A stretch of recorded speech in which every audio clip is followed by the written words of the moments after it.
Hey guys, this is Frozen Things Steers here, and welcome back to another movie review. And today, I'm going to be doing a review on The Holdovers. So, The Holdovers came out in the year 2023, in the fall of that year specifically, and it's directed by Alexander Payne, and it stars Paul Giamatti, Davindra Randolph, Dominic Sessa, Carrie Preston, Brady Hepner, Ian Dolly, Jim Kaplan, Desera, and also Darby Lee Stack as well. And the film tells the story of this cranky old history professor who is hoping to have a nice and unstressful Christmas break, and he wants to spend his Christmas break reading novels, but suddenly, but suddenly he's being forced to watch over a group of kids who apparently don't have anyone to pick them up, and they're constantly waiting for a helicopter to pick these kids up and take them out of the campus. However, there is one student who has never picked up, and that is Angus Tully, the guy that Dominic Sessa plays, and so Paul, the professor, is stuck in the college, and he has to supervise Angus, and they both really seem to hate each other. Despite despite Angus getting good grades, yeah, he has a pretty crappy attitude. And joining alongside them in being stuck in the campus for the Christmas break is Mary Lamb, the head chef of the cafeteria, who no, not head chef but rather head cook of the cafeteria, who lost her son in the Vietnam War, and so the three of them bond together, and basically spend the holidays together and spend Christmas together. So yeah, that's the plot for it. So yeah, now I've actually been planning to review this movie for a while now. This was supposed to be one of the Christmas movies that I was going to be reviewing, but as you all know, my December schedule has been tight. Has been tight. Yeah, I wasn't able to review movies in December.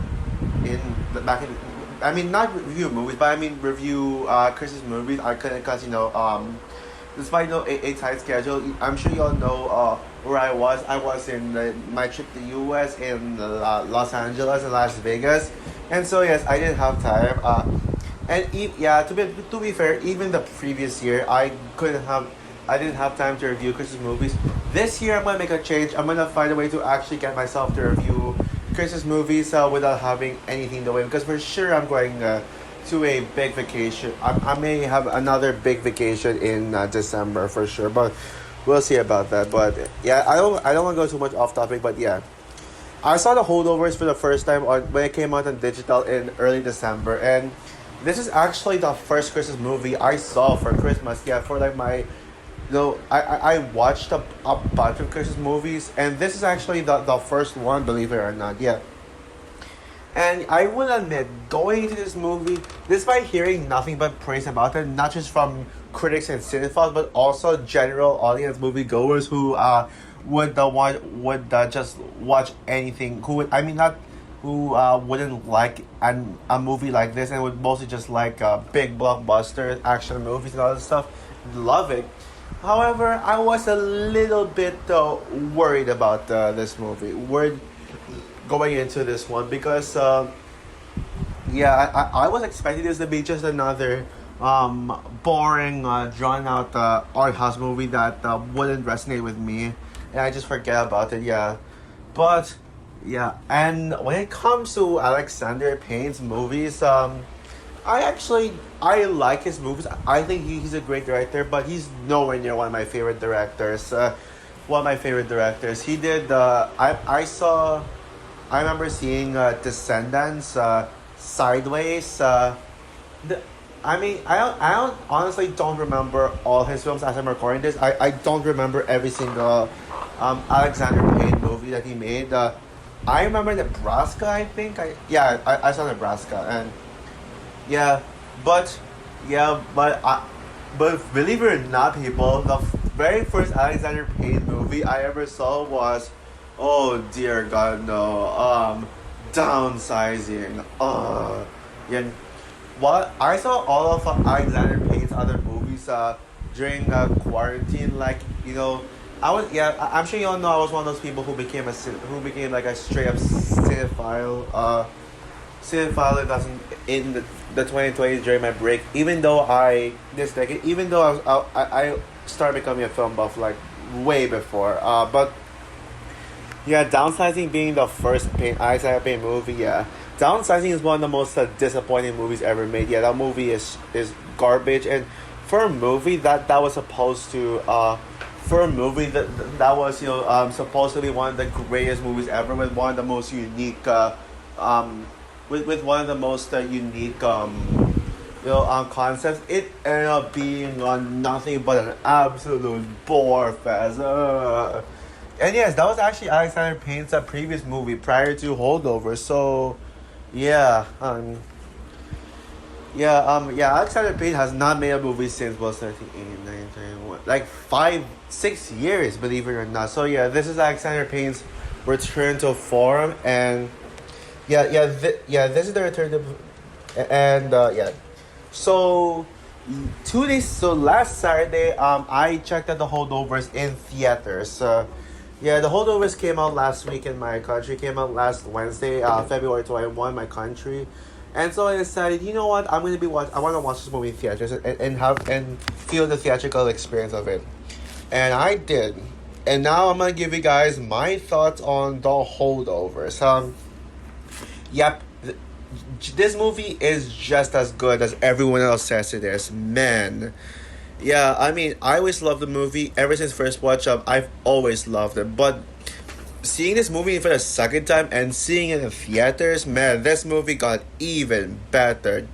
The Holdovers is one of the most charming, heartwarming, and unique films I've seen in 2023. My eyes were glued to the screen throughout, and there is not a single scene that bored me. And for a drama movie like this, you'd expect a scene that, at least a few scenes where I'd get bored. But no, everything about this movie, it was so entertaining. It is a comedy film, technically, and so there were some funny moments, but it was kind of more of a drama to me. As you know, it had more drama aspects, but the comedy is just there to entertain, I guess. And yes, it left me it left me with a big smile on my face. Where do I get started with this? Let's talk about the performances first, because the performances are arguably the most talked about aspect of the film. Paul Giamatti gives an exceptionally good performance. No, good, not good, but exceptional performance, like masterful performance. And I felt bad for viewing him as a bad actor. I mean, when I discovered Paul Giamatti for the first time, I discovered him through two shitty movies. Not shitty movies, but shitty performances. I mean, one of the two movies I actually like. Yeah, one of them is his voice performance in Turbo. I don't even remember who he voiced, but all I remember is that he's in this film. Anyways, yeah, I don't give a crap about Turbo. I already forgot about that film. And the other is Rhino in Amazing Spider-Man 2. I still stand by defending Amazing Spider-Man 2, but that was actually my introduction to him as an actor. I thought, man, this guy's a horrible actor, but man, yeah, I was proven wrong. But with films like this and Sideways, yeah, Paul Giamatti is actually a great actor. Maybe he should just not be in blockbusters. Maybe he should just not star in blockbusters. He should start in films like this. Dominic Sessa deserves a far more award recognition. Yeah, I'm glad that Dominic Sessa got so much recognition from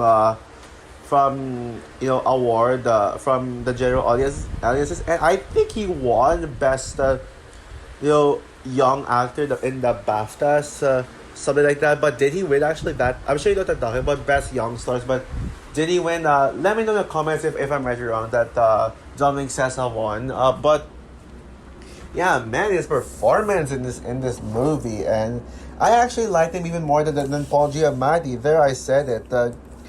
There I said it. Yeah, he should have gotten nominated for best supporting actors. Is it just me, or do the Oscars hate young stars? Do the Oscars hate actors like him? Like, because I mean, the Oscars nominate. I remember the Oscars nominated a child actress with Haley Steinfeld and True Grit. I mean, that was something. But after that year, I mean, child actors have barely gotten any recognition. Like young stars, like 20s in their early to mid 20s and younger, they don't get Oscar recognition. I mean, it just shows there are like so many young stars who I think are so talented that they should have gotten the Oscar nominations, but the Oscars did not recognize them.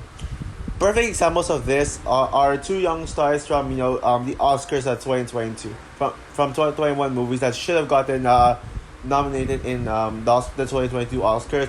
Rachel Zegler in West Side Story and Emilia Jones in Coda. I mean, Coda, the best picture winner of that year. How can you not nominate your lead star? I mean, Emilia Jones was arguably the best part of Coda in my opinion. And by the way, I actually think Coda is an underrated best picture winner. The movie deserves far more recognition. But the standout of the film to me is hands down Davine Joy Randolph. She's like the front runner to win Best Supporting Actress at the Oscars, at the incoming Oscars, and I gotta say she deserved it. She deserves to win big time. I absolutely love Davine Joy Randall's character. The fact that her character was written as a mother grieving for her son's death is actually how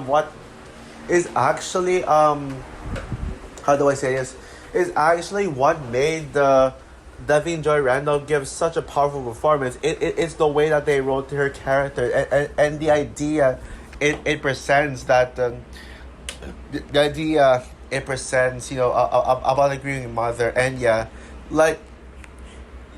and it truly shows in her acting. The scene where her acting shined the most is in the party scene where she suddenly just thought about her son and the fact that her son's missing out, and then she was crying in the kitchen and getting all pissed about her son's death. And that was the scene where Davine Joy Randolph shined the most. And speaking of the Christmas party scene, that is definitely the best scene in the entire film to me. I mean, just seeing them go out of school and have them be around more characters, man. I wish they got a lot of screen time. I wish they got a lot of screen time. I mean, Carrie Preston, honestly, she's underrated. She's not underrated, man. I just I mean, everyone talks about the three main stars, but I think Carrie Preston deserves a bit more recognition, or at least a slight ounce of it, just the very least of it. The Carrie Preston, I mean, sure, she's not in the film much, but she does enough. She actually does kind of impact the film way more than people think. And there's also she also has her niece Elise. Yeah, honestly, my favorite quote in the film is, "This is my niece Elise." Yeah, like it just gets me chuckling every time. And man, Elise is fucking hot. Not gonna lie. Yeah, haven't talked about a hot character in a review in a while, I think. Yeah. One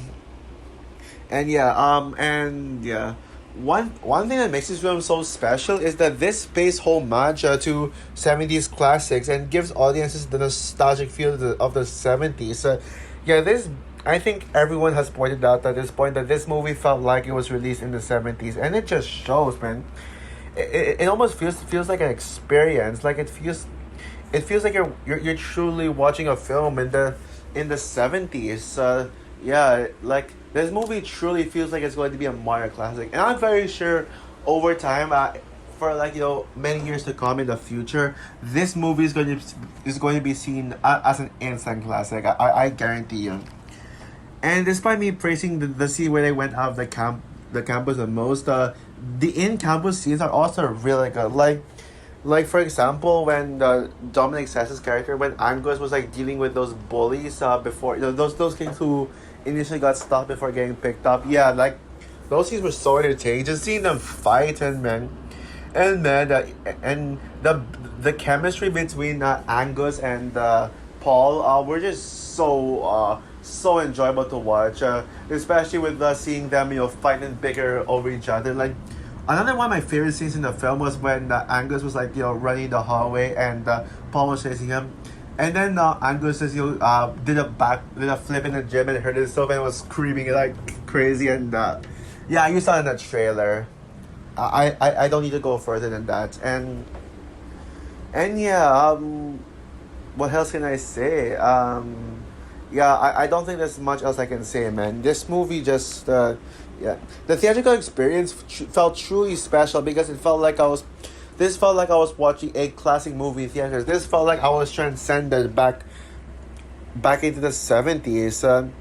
Yeah, but it's the simplicity and the enjoyment the entertainment value that made this movie what it is. Because I mean, there are some Oscar contenders that only appeal to cinephiles, but general audiences hate it because of how boring and pretentious they say this. But this movie isn't that. It's simple. It's heartwarming. It makes audiences smile. It's very calm. It's such a very calm movie in nature, and the whole movie, it's a perfect movie to watch when you want to relax and not watch and not watch something so big in scale. That's what this movie does. It allows audiences to sit, relax, and just feel the movie. Yeah, on paper the story is very cliched and it shouldn't have worked, but thanks to the execution of the writing and direction from Alexander Payne, the weak writing, the quote unquote weak writing, actually is what makes this film special. And the weak writing on paper is actually brilliantly and perfectly executed in this. The jokes do land well as well, and they were funny. Although yes, I didn't laugh that much. I found it to be more of a drama. And the fact that this is the Christmas movie also adds extra charm to it. So overall, yeah, The Holdovers is a film that everyone must watch. This is a very simple and heartwarming movie. And a film where you can just that just makes you feel relaxed. And this is already one of the greatest Christmas movies of all time. This is a movie that I'll be watching every single Christmas year, and I will certainly rewatch this movie this Christmas. It's not my top 10 favorite movies of 2023, sadly, but it does come close. It's just that my favorite movies of the year from 1 to 9 are just too good to be topped, and the number 10 spot already was taken. Yeah, I put this at number 12 right below Past Lives, which was at number 11. Yeah, so this is my 12th favorite movie. On first viewing, it was my 18th favorite movie of 2013. Well, and I gave more than 20 movies a 5 out of 5, but just heads up. But now it's at number 12, so that just shows how much this movie gets better. Could this be in my top 10, join my top 10 favorite movies of all time? Well, no, I mean, my favorite movies of 2023, I mean. We'll see. But yeah, I can definitely and confidently give The Holdovers 5 stars out of 5. Yeah, so that's all for my review of The Holdovers. What are your thoughts on The Holdovers? I'm sure everybody loves this movie. I can't imagine anyone not liking this movie. Unless if you don't have a good attention span. Best Alexander Payne movie, The Holdovers. Worst Alexander Payne movie, Downsizing. Who agrees with me on that? And yes, who agrees that Holdovers is the best Alexander Payne movie ever made? Or do you have a different favorite Alexander Payne movie? If you do, comment. Let me know what it is below. Comment down below, like, subscribe, hit the notification bell, And stay tuned for more parts of my Frozen Awards and my next movie review, which is going to be Dune Part 2. Yes, guys, I am seeing Dune Part 2 this week, and I mean before the weekend. So, yeah, bye, guys.